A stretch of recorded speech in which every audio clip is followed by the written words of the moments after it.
Hello and welcome back. Jack Clone here. Today we're going to be taking a look at how to win your endgame scenarios. When I say endgame, I'm talking about 10 to 15 people left, and you don't want to choke and you just want to get your win.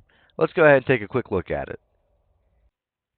So today I'm actually going to include some video footage from my own gameplay. In the past, I didn't include any video footage because I didn't really feel the need to. It was more tutorials on how to build or, where to jump to get whatever you seek. Today, I'm actually going to show you and commentate a little bit on what was going through my mind and pretty much how it'll show you how I react in certain situations. Before we do get into gameplay, though, I did make this small list for things to keep in mind and do when you're in the end game scenario. So first on the list, we have think ahead. You definitely want to think ahead. Typically, the circle closes around a mountain, so if the circle is relatively small and there's only one or two mountains left, you can probably get a good judgment based on where the circle's going to land, strictly, simply just by, you know, seeing which mountain's more centered compared to the other ones. Second on the list, we have go to natural high ground early, unless there's plains. This one's kind of, obvious. You always want to have that natural high ground on people. I found that in season 7, when you build up on natural high ground and there's still like 10 people left and there's a plane flying around, typically the plane's going to come and hit you, you'll get third partied, and you'll probably die.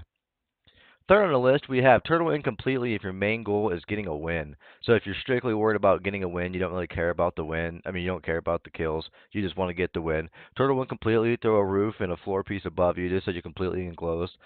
You don't need to go extravagant with this. Maybe two or three little sections so you can move around in case you do get pushed. Fourth, we have don't fight when there's 3 to 4 other players left. 3 to 4 total players. So in this, I mean, if someone's fighting or if you see someone walking and there's only 3 or 4 people, don't go shoot them because you're more than likely to get third party since the circle's so small. And those last players obviously want to third party you because you just got out of combat, and chances are you'll be much more weak than they are. Number 5 on the list, learn how to keep your composure. Now, this is more for the one-on-one situation, when it's you and one other person left and the circle's closing quick. You have to keep building, but you also want to take some shots at the person.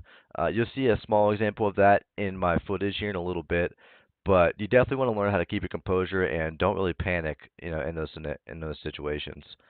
And sixth, pretty important. It's situational, but for the most part, you don't have to, build out crazy. Another example of this is in the footage that we have later. But don't build out so high and don't build out straight that if someone shoots you down, you're gonna die from fall damage because you just gave them the game. There's no reason to do that. Again, we'll have a small example of that in my footage here in a second. Let's go take a peek at it. So here we are with the end game example. This is actual gameplay. I'm in a solo match, rotating through shifty shafts, going to the circle. I'm just wandering around grabbing some extra mats here. I hear some footsteps here. I don't know if he's down low or up high. I don't see him down low, and his footsteps are close, so I'm expecting him to be up high.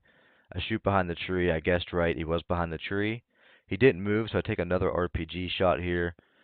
This one hits.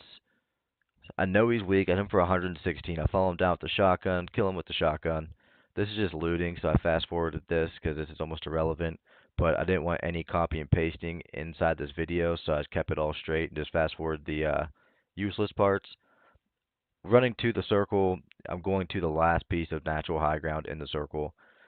This is part of the list. You definitely want to keep your natural high ground. I didn't hear any planes or anything like that, so I'm definitely going to take the high ground and base up here.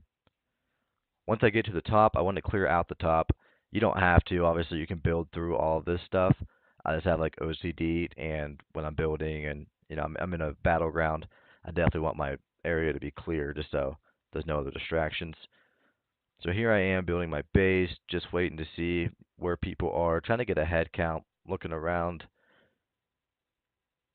waiting to circle out a little bit longer here. The circle did move, so I had to move over a little bit. I did get lucky here, and the circle was pretty much right next to my old base, so I just connected the two of them.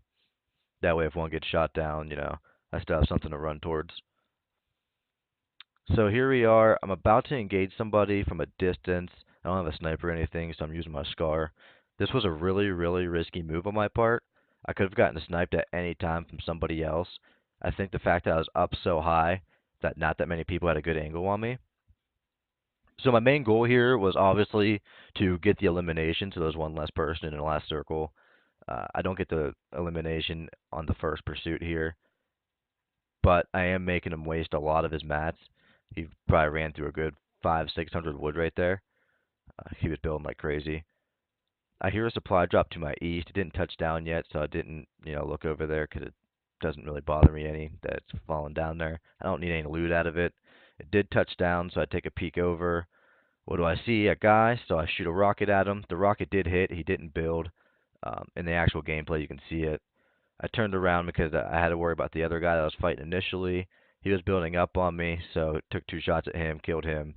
Popped back around to the guy with a supply drop, shot another rocket down at him. He didn't build sides on his builds, so the rocket splashed and killed him. That left me with a 1v1 scenario. Here I took some fall damage, but it's irrelevant. Didn't really need that 17 HP anyways, I guess. Go down to loot the second guy I killed, and I just did that for the traps and whatnot. I didn't see the solo right here initially. He got the open shot on me because I didn't see him. But the 1v1 has started, and here I am taking the high ground, keeping the high ground.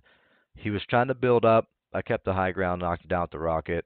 My main goal right here is to not let him get high ground, and I don't want to build out straight. So you see here, I drop down. I don't want to keep building out straight because if he shoots me down, I'm going to die from fall damage. Don't let them do that.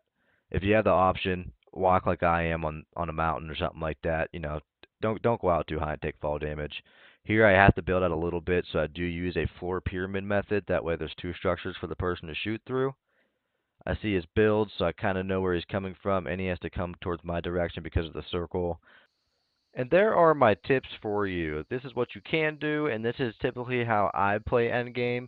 The thoughts that run through my mind, that's why I did a little commentary. A special thanks to Carnivore for inspiring me to make this video. He needed a little bit of help with endgame himself, so that inspired me to make it.